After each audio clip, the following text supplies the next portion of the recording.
Hey there guys, it's Aline. It's Friday the 7th of January 2022 and I did what I personally really liked, a fairly large tarot spread for myself, which I am here to share with you guys. And it's kind of based on tradition, tarot tradition that is. I will put a link in the description to this video from a video by Benabel Wen about the basic tarot spread that I actually learned from her indirectly through somebody else on YouTube, who shared, I think a year or so ago, the basic principles of the general reading as it is given. Okay. So I've done general readings for myself over the past year, I think once a month or so, or once every 6 weeks, more or less. It depends a bit what's going on in my life. And at the moment, it's like, it felt like it was the perfect time to come back to this in a more elaborate, if possible, more elaborate form than it already is by itself. Now, with general readings, you get a circle of cards on your spread cloth or your table or whatever it is that you're using. And depending on how the cards actually are laid out and how what happens in your actual spread, you will get an end result, sort of a distilled version of your circle of cards there. That may be 3 cards or 10 or more, depending on the arithmetics of the thing, because it's a card counting exercise, basically.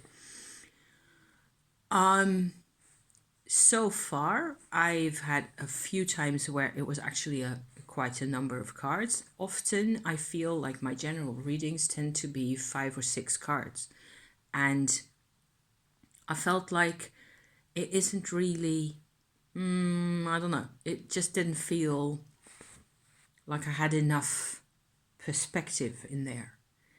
And turns out that that is actually a thing where I can expand on the general reading technique as it is given and make it about more perspectives at the same time for my situation. So that's what I'm here to share, okay? I hope this makes sense to somebody. I got me huge, enormous mug of Saloop, as I should, and so should you have something to drink here, because I don't really think it will be all that way too hot still. I just made it. Rather than go into every single card of the actual spread that I actually did this morning, I will just show you what it's like and what the requirements are, more or less in general, okay? So you can do this if you feel like it. I will also probably at some point come up with why this is a good idea for me, at least, why it worked for me, why I had moments where I went like, okay, I hadn't really not seen this before. So that's how this works. So for this whole thing, this whole setup here, I actually did 5 separate little general readings from the same basic deck situation. Okay, 1 deck, just the one. So I'm using, and I think it's most practical to actually use, where's my notes here? A deck that's fairly small. So there's all sorts of miniature decks out there or smaller size decks, and lots of people have them. I have used this one, which I made a while ago. Let me see if I can actually get out a card, because everything is on top of things in the bag. Here we have, for example, how very fitting, the Queen of Swords. This is funny because this was my first of my 5 significators in my big adventure here. But this is a size card that will actually work really well, provided you also bring a really humongous spread cloth. This looks like the Eiffel Tower, more or less, in size. It isn't. It is, I have no idea, in inches or anything. It's big. It is a massive, humongous, big spread cloth that I made out of fabric that I found in some type of thrift store somewhere. And it goes like this, and then it folds open like this, and this is like, you see how this is huge. This is actually half as big as I am. Okay, so this is probably 60 and this is probably 80 centimeters or something like that. I tend to use, it looks nice on screen, but this tends to be really bright, especially if I have sunlight into my room. This is hurting my eyes, melting my eyeballs. So I will use the inside of this. These are fabrics, it's just basically curtain fabric of some type, so it's quite sturdy.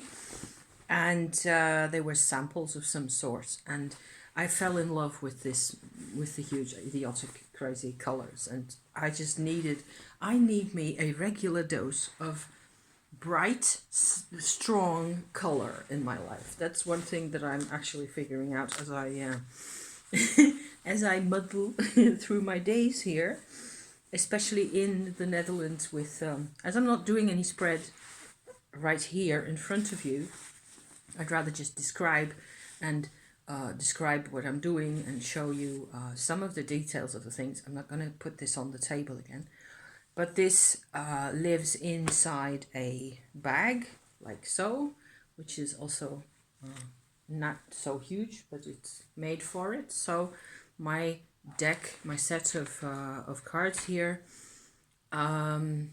with a little spread cloth in there in case I'm just doing a 3-card draw, you know.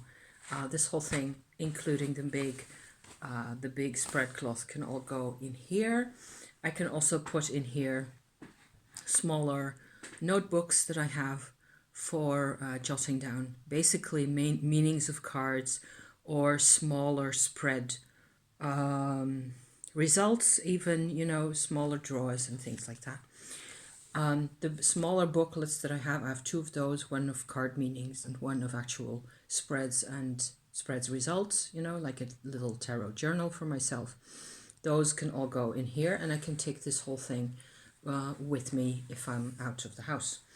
However, today, what with this massive quintessential kind of a deal going on with this five-fold perspective, I think is what I will call it, I am using my big, bloop, that was my page marker that fell to the floor, my big tarot journal that I haven't used all that much because I've been using the smaller books a lot more often. Recently, I have taken to printing out little, can you see those?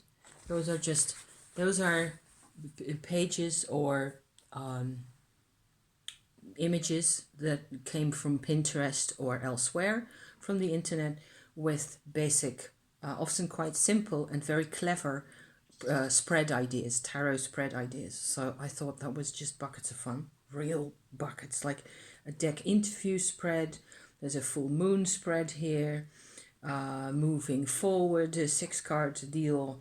Also, people do the most adorable little pages of, like, for example, this one here is the Lover's card, tarot card combinations, and it has an image of the tarot card in question, the Lover's card from the Rider-Waite, and then a whole series of different combos with minors, with cups, pentacles, blah blah blah blah blah, and so on, and then the Lovers plus the Ace of Swords, clarity and love, for example. All handwritten, all those are handwritten. So I just made me a couple of images in a Word document, printed the whole thing out, cut them out and paste them in here, instead of copying them out for myself. I still have more that I can just write down or copy over from my screen or something into the middle here. I stuck in here there's lots of old images and old stuff relating to Kabbalah in here. It goes back a couple of years, so there's quite a bit of, I remember doing a Kwanzaa session a couple of years ago, which was great fun and it was actually one of the very first times I used tarot's Kwanzaa is a really useful tool as well, where you do 7 days of tarot really with seven different spreads. Each day has a different spread and different theme, and it has a lot to do with how you connect to society around you, to the world at large, and so on. So I haven't really been all that much into doing the Kwanzaa again myself, but I did take my notes in here for that time when I did this. And there's a wrap up here. I wonder when that was actually. Maybe I can find that quickly. Kwanzaa 3, Kwanzaa day 2. Probably there aren't any dates in here because I used to suck at that. It doesn't really matter. My collection, where tarot versus oracle cards, I've got all sorts of junk in here. Anyway, it's like a junk place where everything goes that I don't know where to put it otherwise. Also, historical printouts, Wikipedia stuff about Tarot de Marseille and whatever. So, but this time I went for the whole actual spread and the actual cards that came out for my spread today, because I needed the elbow room. Okay, so I've got 3 pages now in here. And what I did is this. Okay, so the Queen of Swords, I just picked that card out of the bag, as you saw, right? It's my nice, pretty, very old crocheted bag that I got for my Marseille version that I have been using recently quite a bit.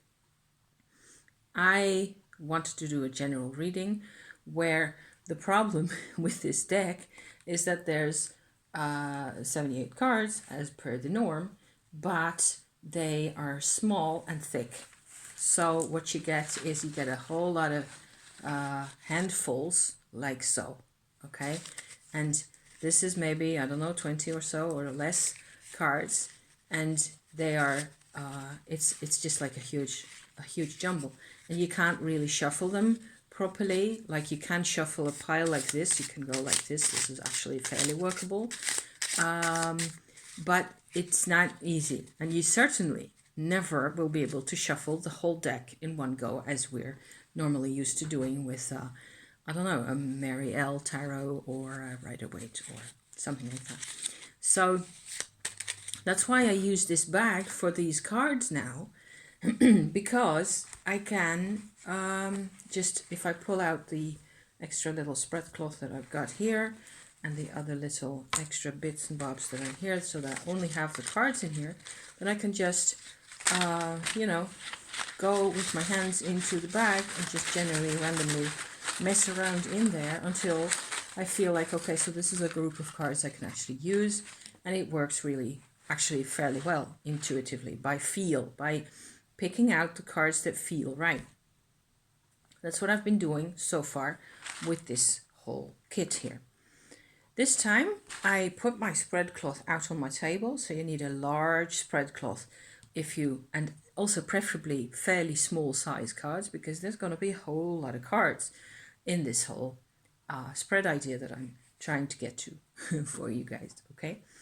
So I decided this, I think, a month ago or so at least. I thought it would be nice to, rather than pick one significator card and then go for your general reading just as Benebell shows it in the video down below, with your element piles, your 4 piles. As soon as you're done shuffling, you separate your deck out into 4 piles where each of the piles represents a particular element, and then so on and so forth. I'm not going to spoil you because you have to watch Benebell's video. If you're into this, this is where you want to go next, okay? So pause this, go to Benebell, and then eventually possibly come back here if you really want it, okay? Because this is cool stuff.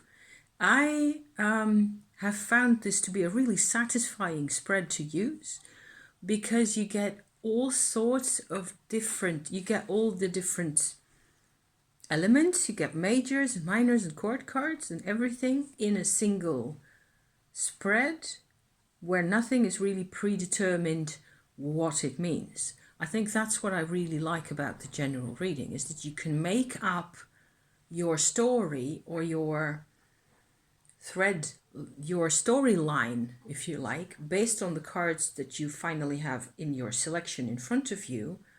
And by putting the cards in a kind of a different relation to each other, I do that the whole time. Say I have 7 cards in a general reading, for example, I will have oppositions, I will have diagonals, I will have numbers back and forth, obvious things, and so on. I find it really interesting where also you don't have positions and questions for each position, which is also very valid and potentially very enlightening way to work. I use those kinds of spreads also because don't we all? The general reading doesn't work with spread questions or spread positions. It's just bloop, you have 7 cards or 4 cards, and that's what you're supposed to work with. You're supposed to get your juices going. What does this card really mean? So maybe that's why I like this, okay? And hence, because I like it, I started to amplify it because I wanted to try, and it worked, so hence the video, okay? I have four piles because I did that. I had my cloth, all my cards came out onto the cloth. I put them all face upward, so not face upward like this, but face upward like this, okay? So this is the back of my deck here. It says Al Leone, which means the lion's deck, really. And so rather than have cards upside down like so, can you see the girl in there? That's the totem figure of the Leone deck. I put all the cards right way up in this manner, and then face down like so, made 4 piles, and then I started looking for the Queen of Swords first. And then that's a pile. I have 1 pile and the other 3 don't get used. Having done the spread for the Queen of Swords, I had in the end, let me see how many cards I had for her. 1, 2, 3, 4, 5. So the Queen of Swords plus 5 more cards. That was her perspective, okay? Her spread, her part of the whole thing. In the same pile, I encountered the Queen of Cups as well. So I felt like that was my clue this morning, really, for, okay, so we're going to do actually the 4 queens here. The 4 queens with each a different set of cards for them from the same spread situation, the same deck situation. So no real shuffling at that point. There's just the result of the shuffle is in front of me in my 4 piles. I hope you're still following what I'm trying to describe here. So, but I decided, first of all, to go for the Queen of Wands because I'm a Leo, and the official sort of significator that I'm supposed to be using always is the Queen of Wands. Often I do not feel like a Queen of Wands. This morning I felt way more like a Queen of Swords. Also, over the past months, for quite a long time, I have done nothing but use page cards all the time. But now I feel very much like, what with all the therapeutical work I've been doing on myself and the whole Tumo deal, which has been like all over the place, and I swear to God, I have done a lot, and I have been obsessing over getting enough of the work done, and I've pushed myself to get this done, and I have not really had any time to relax or take a breather or even just evaluate for myself, where am I now? What benefits have I gained from doing all this work? Where's the payoff, you know? So that's what this spread is also for. So I went my second little spread came out for the Queen of Wands. Okay, I went into my piles again. It was my second pile, I think, that contained the Queen of Wands.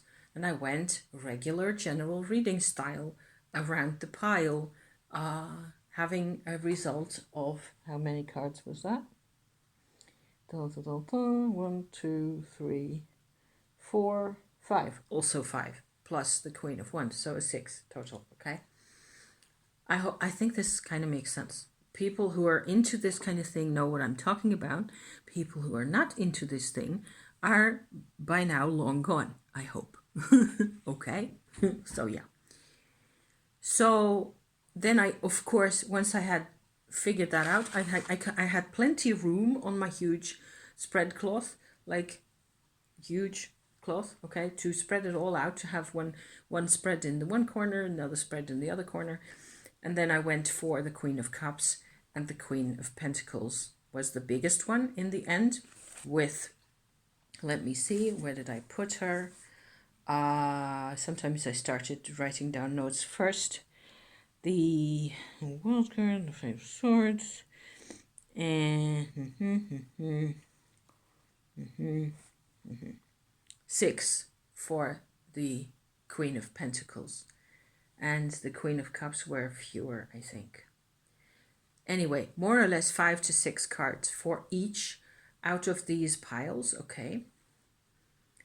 Then I went through the whole thing again.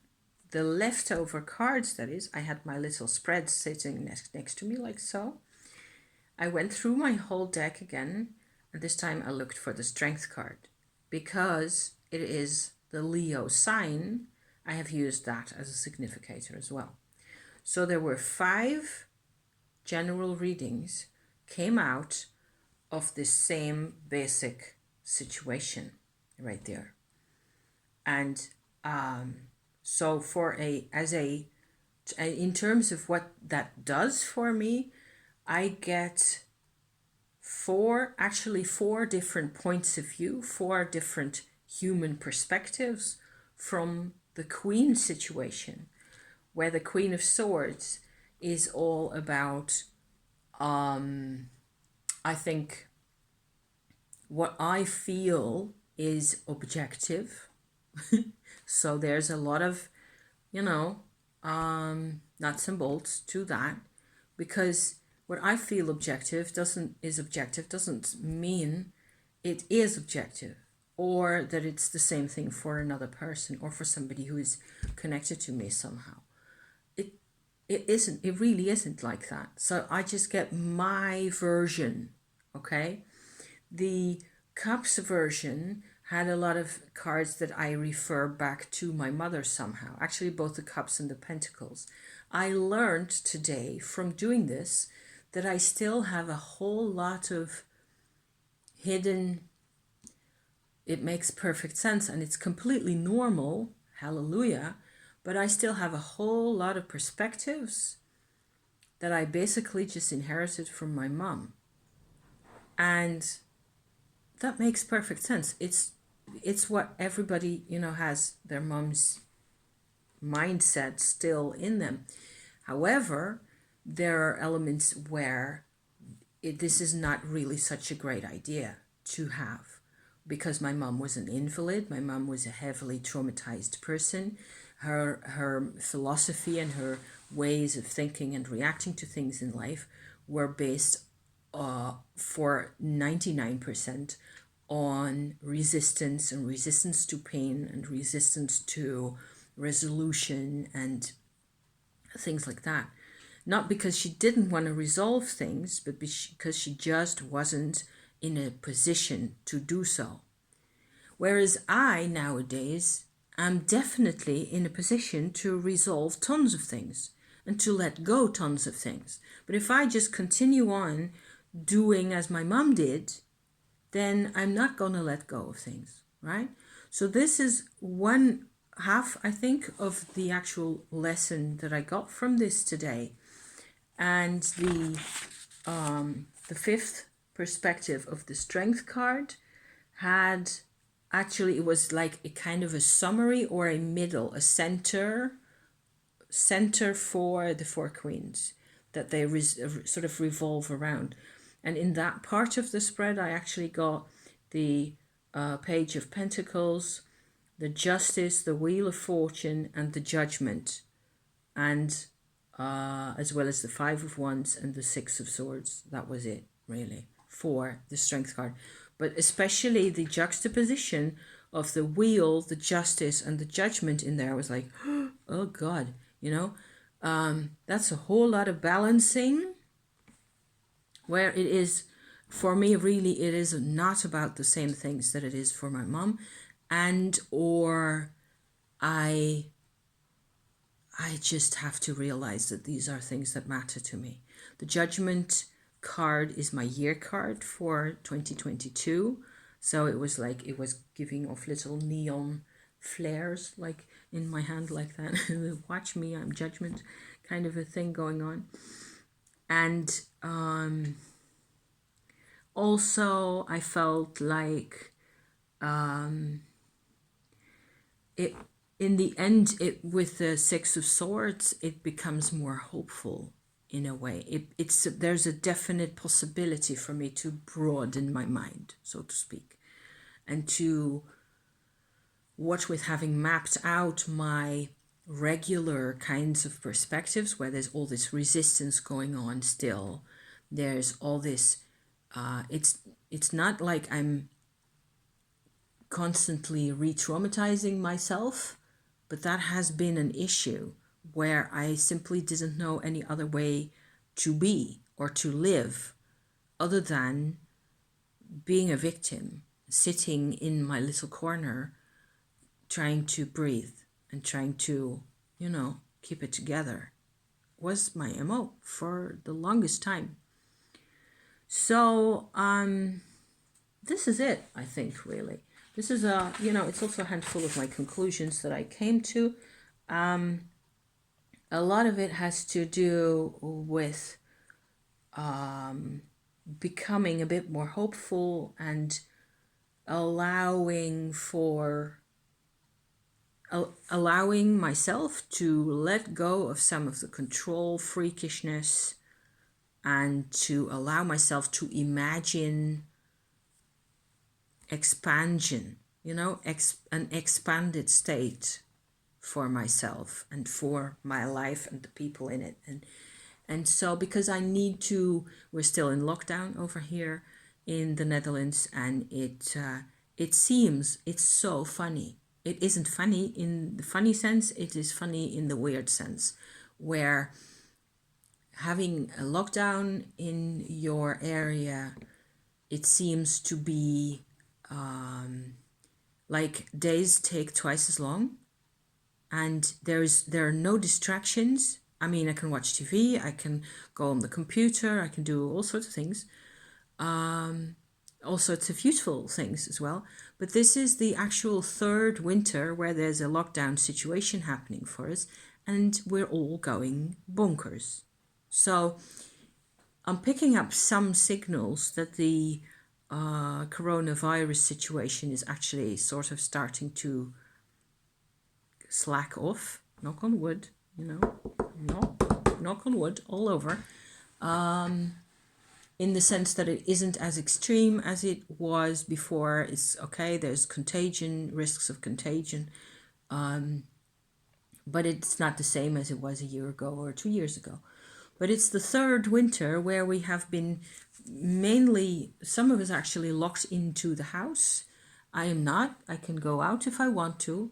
I can go into town if I want to. The weather isn't helping, of course. It's looks like either rain or snow or sleet soon-ish, you know. And I ended up making my tea and having me a candle. There's a candle over there. See? The candle.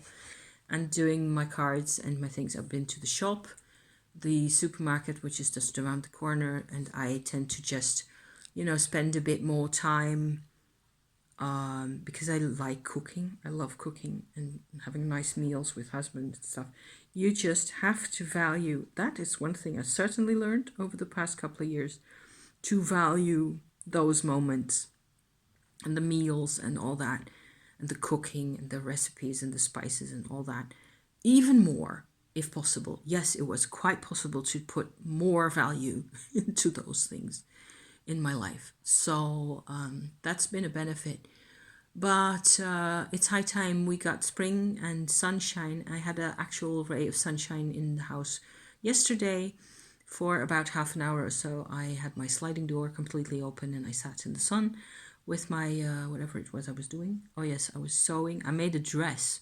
I had this gorgeous fabric. Have I got any pieces left here? I don't think so.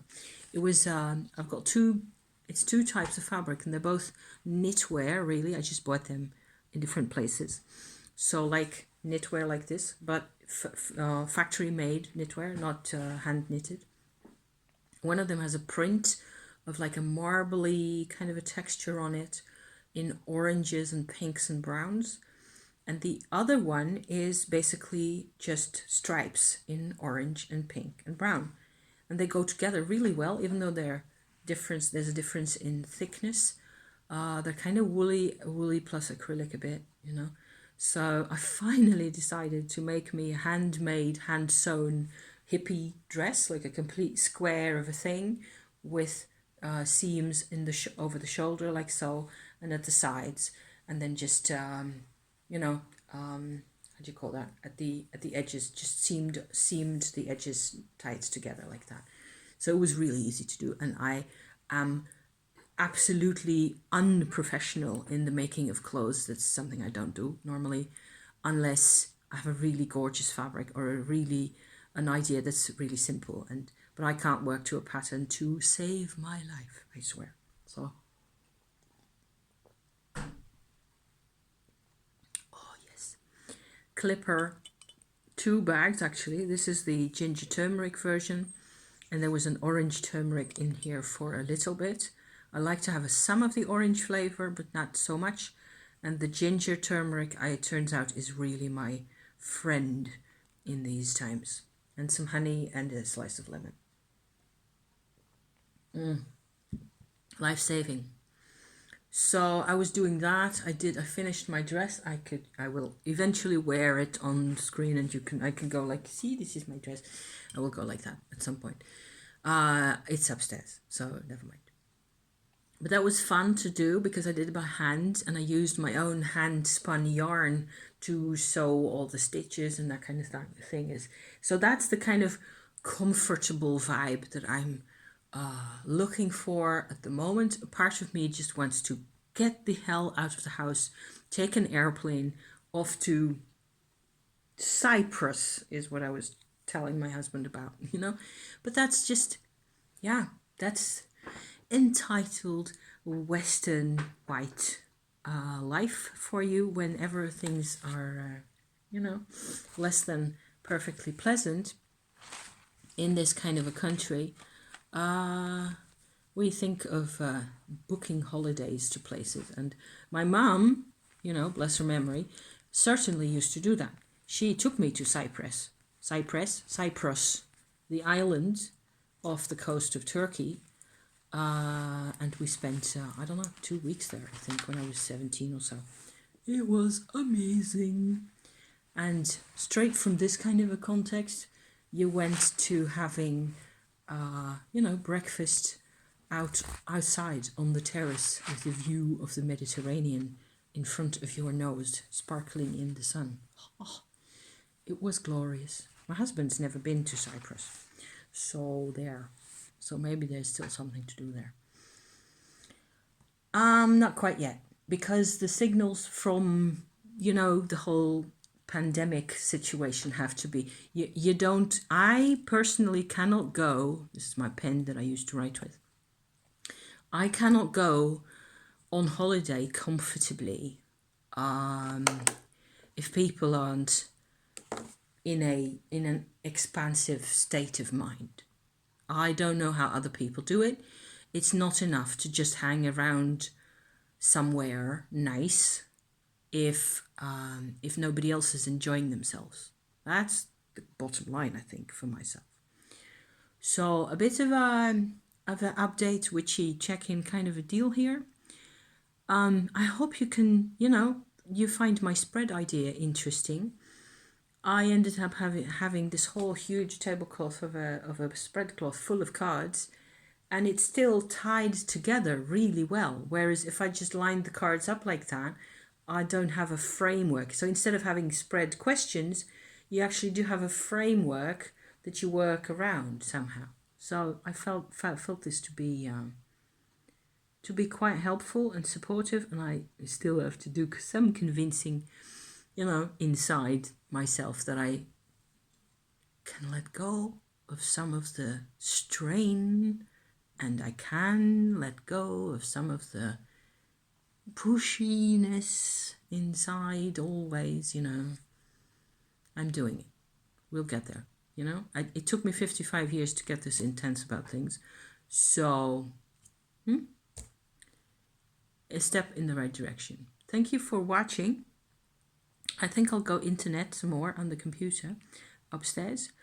And we will meet again soon in the next week or so somewhere. And if I have something to tell you about. Okay. Thank you so much for being here. Have a nice weekend. And I'll see you soon. Okay. Ciao for now. Bye bye.